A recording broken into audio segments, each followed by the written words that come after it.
यार एक बात बताओ, ये पटाखे जलाना हिंदू ट्रेडिशन है या फिर मुगलों की लेगेसी? अरे नहीं, मैं कमेंट बॉक्स में भसड़ मचाने के लिए नहीं पूछ रहा। इट्स जस्ट दैट कि हिंदू बोलते हैं कि राम जी के समय से ही ये चले आ रहे हैं और मुस्लिम्स कहते हैं कि ये तो भैया हमने बनाना शुरू किए। तो आज हम इसी को डिटेल में समझेंगे कि पटाखों का ये ट्रेडिशन भारत में लाया कौन, और साथ ही में वीडियो के अंत में इन फायर क्रैकर से ज्यादा बेहतर ऑप्शंस क्या हैं, ये भी जानेंगे। सैन डिएगो म्यूजियम में लगी एक पेंटिंग दिखाती है कि कैसे मुगलों के वक्त पर रानियां फायर क्रैकर्स जलाती थी। इनफैक्ट इंडिया में भी ऐसी कई पेंटिंग्स मौजूद हैं, जिसमें मुगलों के शाही सेलिब्रेशंस में मेन अट्रैक्शन ये आतिशबाजी ही थी। खासकर जहांगीर और शाहजहां के टाइम की कुछ पेंटिंग्स में भी आपको आसमान में रोशनी फैलाती आतिशबाजी देखने को मिल जाएगी। यहाँ तक कि अकबर को भी फायर क्रैकर्स बहुत पसंद थे। कंटेम्पररी पर्शियन हिस्टोरियन मिर्जा कातिल की रिसर्च के हिसाब से अकबर तो दिवाली भी सेलिब्रेट करता था, उसे जश्न चिरांगन बोलकर। और तो और अकबर ने तो अपने दुश्मन हेमू का पुतला पटाखे लगाकर जलाया था,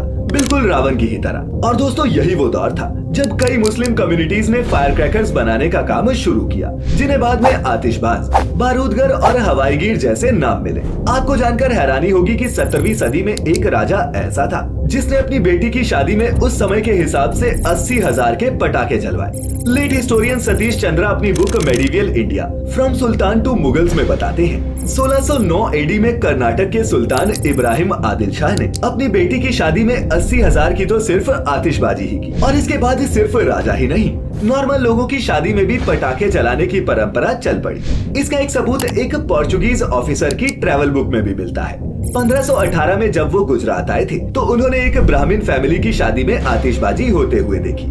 इससे और पीछे जाए तो साल 1443 में इंडिया आए एक इटालियन ट्रैवलर लुडोविको वार्थेमा अपनी ट्रैवल बुक में लिखते हैं कि जब वो विजयनगर किंगडम में आए, यानी कि आज के वक्त के कर्नाटक में, तो उन्होंने लोगों को वहाँ पटाखे जलाकर सेलिब्रेशन करते देखा, जिससे वहाँ मौजूद हाथी बेकाबू हो रहे थे।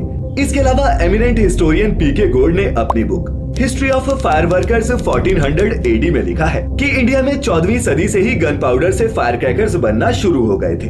इसके अलावा इंडिया में तो ये फायरवर्क्स 1258 में ही आ चुके थे। ऐसा एक दावा तारीख है फरिश्ता नाम की किताब में भी मिलता है, जिसे मेडिवियल हिस्टोरियन फरिश्ता ने लिखा है। इस बुक के हिसाब से दिल्ली सुल्तान नसीरुद्दीन महमूद ने मंगोल रूलर हुलागू खान को वेलकम करने के लिए 3000 कार्ड से पटाखे जलाए। अब दोस्तों आपका दिमाग भी घूम गया होगा कि भैया आखिर में इतने पटाखे आते कहां से थे और इन्हें सबसे पहले बनाया किसने? तो दोस्तों असल में ये फायर क्रैकर्स चाइना में इजाद हुए थे। जी हाँ, आपने एकदम सही सुना। लगभग 2000 साल पहले एक चीनी आदमी मेडिसिन बनाने के लिए एक्सपेरिमेंट कर रहा था, तो उसने गलती से पोटेशियम नाइट्रेट, सल्फर और चारकोल को मिला दिया, जिससे एक ब्लास्ट हुआ। फिर आगे चलकर इसी मिक्सचर में बांस का बुरादा मिक्स करके आविष्कार हो गया पटाखों का। तो वो चाइनीज ही थे जिन्होंने पहली बार ये पटाखे बनाए, और फिर मुगल्स इन्हें अपने साथ भारत लेकर आए। मुगल्स इनको हर शाही फेस्टिवल में इस्तेमाल करते। ऐसे में दोस्तों ये कहना गलत नहीं होगा कि फायर क्रैकर्स को इंडिया में लाने का क्रेडिट इन मुगल्स को ही जाता है।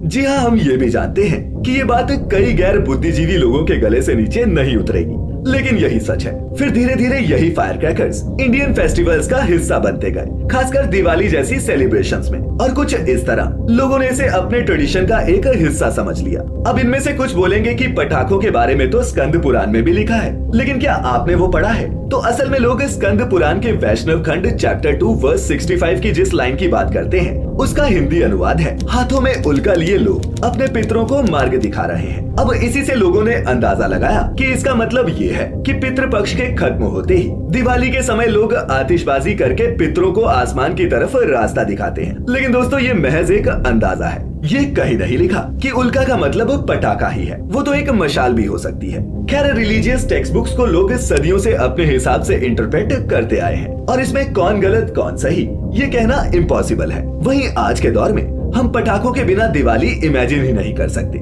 जबकि असलियत तो ये है कि ये हिंदू रीति रिवाजों का हिस्सा नहीं। मार्केट में आज आपको कई अलग अलग तरह के पटाखे मिल जाएंगे, पर ये फायर क्रैकर सिर्फ रोशनी और आवाज नहीं, पॉल्यूशन जैसी बड़ी प्रॉब्लम्स भी लेकर आते हैं। हाँ, अब कुछ लोग ये भी कहेंगे कि दिवाली से ज्यादा पॉल्यूशन तो पराली के जलने और बाकी चीजों से हो जाता है। पर भैया इसको समझने के लिए आप जरा रिसर्च पर नजर डालें। चेस्ट रिसर्च फाउंडेशन यानी कि CRF ने 2016 में एक स्टडी पेश की, जिसके हिसाब से जो बेसिक फायर क्रैकर्स हर घर के बच्चे जलाते हैं, वो WHO द्वारा बताई गई सेफ लिमिट से 200 से 2000 गुना ज्यादा पॉल्यूशन करते हैं। इसके अलावा इंडिया स्पेंड एनालाइज ने एक एक्सपेरिमेंट किया था जिसमें उन्होंने एक कमरे में अलग अलग कई पटाखे जलाकर ये देखा कि किस फायर क्रैकर से कितना पॉल्यूशन जनरेट होता है। और दोस्तों, इस रिसर्च के जो रिजल्ट्स थे वो परेशान करने वाले हैं, तो दिल थाम के सुनिए। आपके बच्चे जो अनार जलाते हैं उससे 34 सिगरेट जितना पॉल्यूशन होता है। छोटे बच्चों की फेवरेट फुलझड़ी से 74 सिगरेट जितना, और वहीं 1000 वाली लड़ी से 277 सिगरेट जितना पॉल्यूशन जनरेट होता है। तो अगर आप भी अपने भाई भतीजे या फिर बच्चों को दिवाली के इस पावन त्योहार पर सैकड़ों सिगरेट जितना धुआं गिफ्ट करना चाहते हैं तो उन्हें खूब सारे पटाखे ला कर दें। लेकिन अगर आप उनकी सेहत की सलामती चाहते हैं तो digital fireworks, laser light shows जैसे मार्केट में ऐसे कई इनोवेटिव आइडियाज हैं जिससे आप बिना पॉल्यूशन फैलाए भी दिवाली को धूमधाम से मना सकते हैं। तो दोस्तों, आज की इस वीडियो में फिलहाल इतना ही। इन्फॉर्मेशन काम की लगी हो तो वीडियो को अपने पटाखा प्रेमी दोस्तों के साथ जरूर शेयर करें। साथ ही लाइक और सब्सक्राइब करना भी ना भूलें। फैक्टिफाइड हिंदी की टीम की तरफ से आपको और आपके परिवार को हैप्पी दिवाली।